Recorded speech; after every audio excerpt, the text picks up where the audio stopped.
Huruf muqatta'ah. Huruf yang dimulai dengan huruf bahasa Arab. Alif bata. Kan? Alif lam mim. Kita bincang surah Al-Baqarah. Alif lam. Alif lam mim.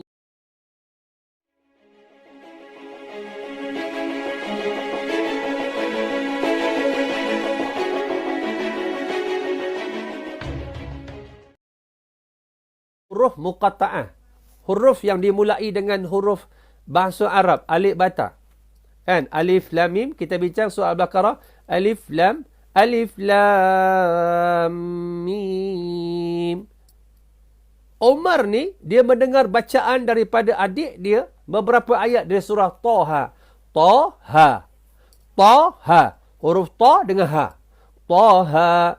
Ma anzalna alaikal Qur'ana litashqa illa tadhkiratan liman yakhsha. تنزيلا ممن خلق الأرض والسماوات العلى الرحمن على الأرش استوى له ما في السماوات وما في الأرض وما بينهما وما تحت الثرى. Allahu Akbar. Umar peluk Islam, tuan-tuan. Tuan-tuan masuk, faham tak? Di hadapan Umar, bila Umar dengar surah Taha ini 6 ayat, Umar dok rasa macam Jibril tu bisik kat telinga dia. Macam seolah-olah Jibril tu kat telinga dia, Jibril bisik kat telinga dia. Hey Umar, kau siapa ni? Tuan-tuan, macam kena satu tumbukan, big punch, tuan-tuan. Sentap Umar. Seolah-olah Jibril nak kata, hey Umar, kau siapa? Engkau siapa ni nak sombong ni, nak action ni? Kau ni siapa Umar? Umar yang faham bahasa Arab. Umar yang faham bahasa Arab, tuan-tuan. Umar bila mendengar ayat Quran, dia tahu bahasa Arab. Dia tahu lenggok-lenggok bahasa Arab. Dia tahu sastra bahasa Arab. Bila mari Al-Quran, Umar terdiam berhadapan dengan mukjizat Al-Quran. Buka-buka Taha. Ayat ni buka dengan huruf bahasa Arab. Tapi aku sendiri pun tak tahu apakah makna Taha tu. Aku tak tahu. Tapi disebut lagi, Taha. Ma anzalna alaikal Qur'ana litashqa. Tidak kami turunkan Al-Quran itu kepada kamu, wahai Muhammad, untuk menjadikan kamu tu tashqa, celaka, syaqi, tuan-tuan. Allah tak turunkan Quran untuk kita pagi ni, tengah hari ni menjadi celaka, tidak. Illa tadhkiratan liman yakhsha. Melainkan sebagai peringatan, tazkirah kepada orang yang ada rasa takut dalam hatinya. Kita bincang juga dulu perkataan al-khasyah untuk ulama yang ada ilmu. Sebab tu daripada ilmu itu membawa rasa takut. Ini yang kita panggil al-khasyah. Illa tadhkiratan liman yakhsha. Melainkan Quran itu petunjuk untuk orang yang ada rasa takut. Peringatan kepada orang yang ada gerun kepada Allah. Umar jadi gerun. Tanzila mimman khalaqal arda was samawati al-ula. Quran diturunkan oleh Allah yang membina apa? Langit yang tinggi, membina yang menciptakan bumi dan menciptakan langit yang tinggi, tuan-tuan. Langit tak bertiang. Langit yang Allah ciptakan dengan teknologi yang luar biasa yang duduk di atas kepala kita.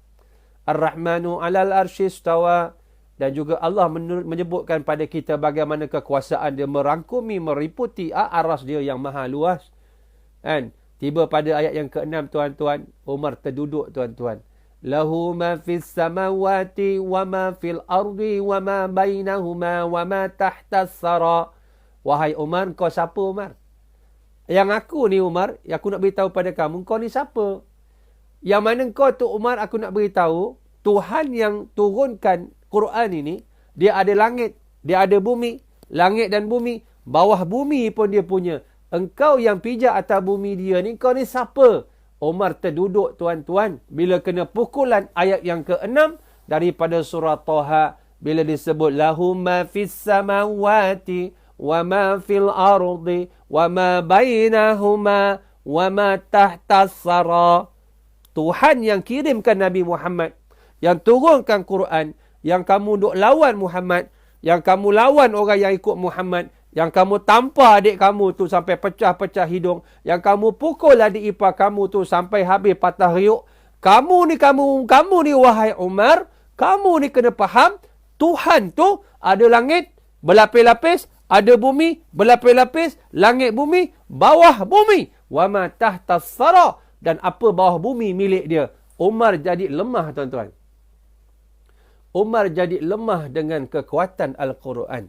Umar peluk Islam daripada manusia yang begitu angkuh, yang sombong, melakukan segala gejala zaman-zaman jahiliah, menjadi malaikat Allah yang berjalan di atas muka bumi. Tuan-tuan, hari ni kalau tuan-tuan pergi ke Madinah, tuan-tuan boleh tengok kubur Nabi.